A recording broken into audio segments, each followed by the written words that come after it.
Salam alaikum, معكم على stade des Z. Étude FIFA. C'est une petite étude concernant la schizophrénie et l'urbanisme. Donc, comme vous voyez ce plan, ces études ont été développées par le professeur Hélène Wardou. Voilà.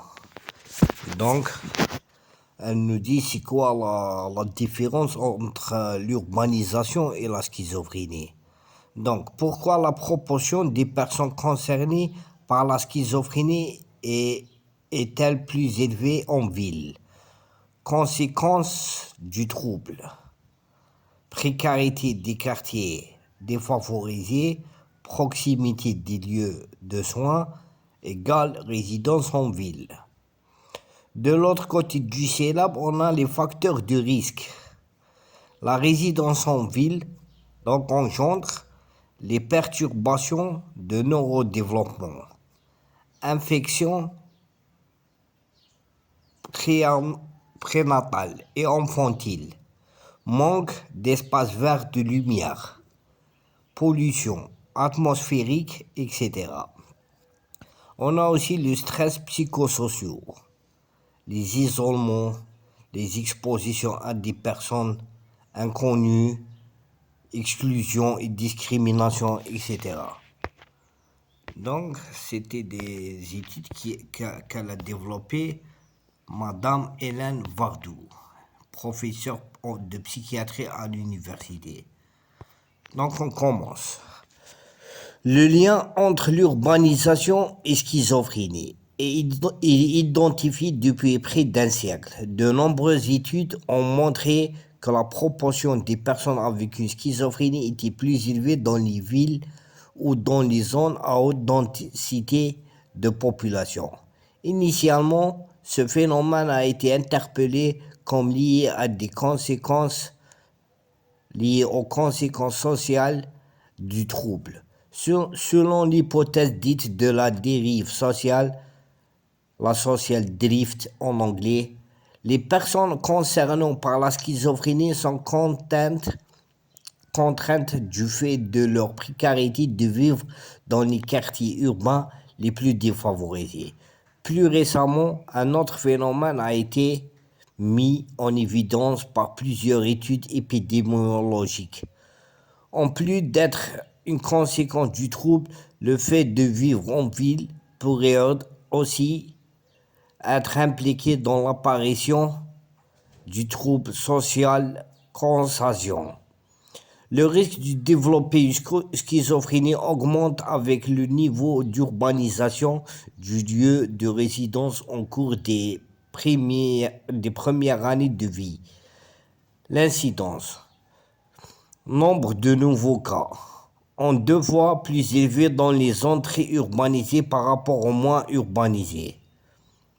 Le risque augmente avec la densité de la population, relation dose à effet. Et quelle que soit la période de résidence en ville en cours du développement, donc naissance, enfance, adolescence. L'impact de l'urbanisation sur le risque de schizophrénie n'est pas expliqué par d'autres facteurs antécédents psychiatriques familiaux, caractéristiques socio-économiques de la famille et du quartier. Consommation de substances, etc. a été identifié exclusivement dans les pays développés. Il existe pour d'autres troubles bipolaires, spectre de l'autisme, mais est plus manqué pour la schizophrénie. Concernant l'interprétation en termes de causalité, l'apparition du trouble pourrait être liée à des caractéristiques de l'environnement plus fréquentes en ville. On n'a pas encore identifié avec certitude les facteurs du risque impliqués. Plusieurs sont plausibles avec des possibles effets cumulatifs. Facteurs pouvant entraîner des perturbations du neurodéveloppement, infections prénatales et infantiles, déficit d'exposition au soleil, carence en vitamine D, pollution, atmosphère d'étroit, d'exposition aux espaces verts. Facteurs de stress psychosociaux augmentent le risque d'exprimer une vulnérabilité psychotique, isolement, discrimination, exclusion, interaction avec des personnes inconnues, etc. À l'échelle d'individuel, l'information sur le lieu où on a grandi n'a aucune valeur pour la prévention du trouble. Ce n'est qu'un des facteurs de risque possiblement impliqués dans sa survenue si vous ou votre enfant êtes né en ville, comme plus de la moitié des habitants de la planète, aucune inquiétude à avoir. Voilà. Aucune inquiétude à avoir. Inversement, pas de reproche à se faire.